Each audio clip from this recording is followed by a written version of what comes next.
Okay, everybody, be prepared for a new environment. What? Where are we? I'm in a fancy basement with Michelle. So here's the deal, you guys. Hey, I'm Kelsie. Thanks for coming to my channel. Thank you if you're new. If you're coming back, welcome. So we're talking about weird creative stuff here. And I always talk about writing, but there are other things you can do to be creative. And Michelle works at Maine Salon here in Chicago, and she's a hairstylist. What? Look at me. Look at me. So I'm going to ask her some quick questions, and I've had some coffee. So let's do this. So, Michelle, how did you get into this profession? Tell us your story. I'm making her very uncomfortable. I can't edit, so we're just going to keep rolling. So Michelle is a creative person for a living. She has obviously a trade in which she gets paid for. But how did you know this is what you wanted to do? Ever since I was a little kid, when I would play with Barbies, I would always cut up their hair. It never grew back. Those idiots. But friends would come over, and I would always, cut their hair. One of my girlfriends had to miss school the next day and go get it fixed. So you're making mistakes, learning as you go, learning as you go. Always had a passion and always loved doing the craft and cutting and coloring and just meeting new people and being creative. So how did you know that eventually that it was something you wanted to do for a living? Not just destroying dolls or your friend's hair, but that you could do this for a creative job. Well, I went to college for a little bit and then was at one of my girlfriend's house while they were all going to Michigan State and just sitting around doing everyone's hair and nails. And for free.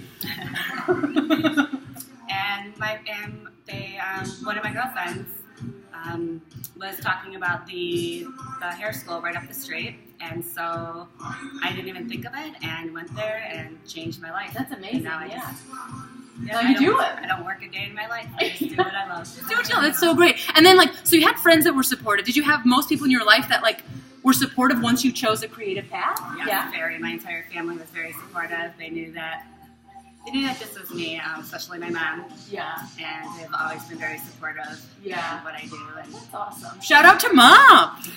That's weird. I was very aggressively pointing at your mom. And then the other thing I was going to say, so somebody who's maybe kind of lost or trying to find their path, their creative path, what advice would you give them if this is what they wanted to do? What would you tell them to do? What are those first steps? I'd say go for it. I'd say look into some places, some salons and stuff, and get a good program, or first, school. I went to an Innovative school, Douglas J in Michigan, and East Lansing, Michigan. And, you didn't do that thing. Right? Yeah. But there's some great schools, and so just go to school and just follow your passion and do what you love. And if you do what you love, you never work a day in your life. Which is great. Final question. Because you're a creative gal, but you're having to sort of, you're your own business person as well, right? I mean, what are those challenges? What are those struggles? So you love what you do, you're creative, you're passionate about it. Then how do you get the clients? How do you get that money? Well, I think, being in a good, reputable salon and, you got to put in the hard work and, start with assisting and continuing your education and just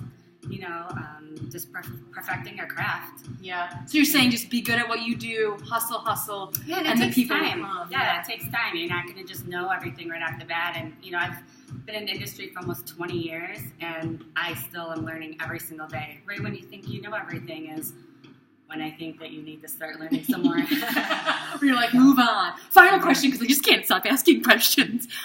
Besides, I know that you're doing this, but you do other creative things just as hobbies, right?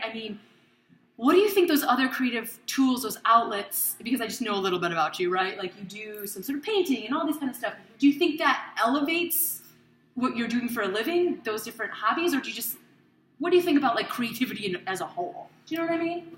Well, I like to paint, I like to make jewelry, all different kinds, and just being creative. And I feel some of it too I can bring back to hair.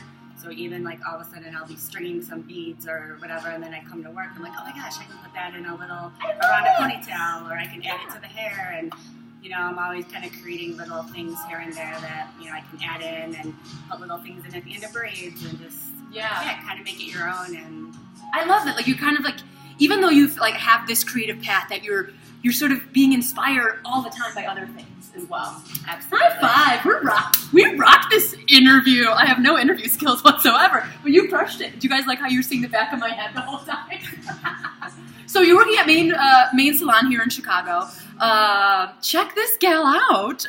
She's the one, because I get a lot of compliments on my bangs and my hair. She's the wizard I'm talking about. Oh my god. Oh yeah.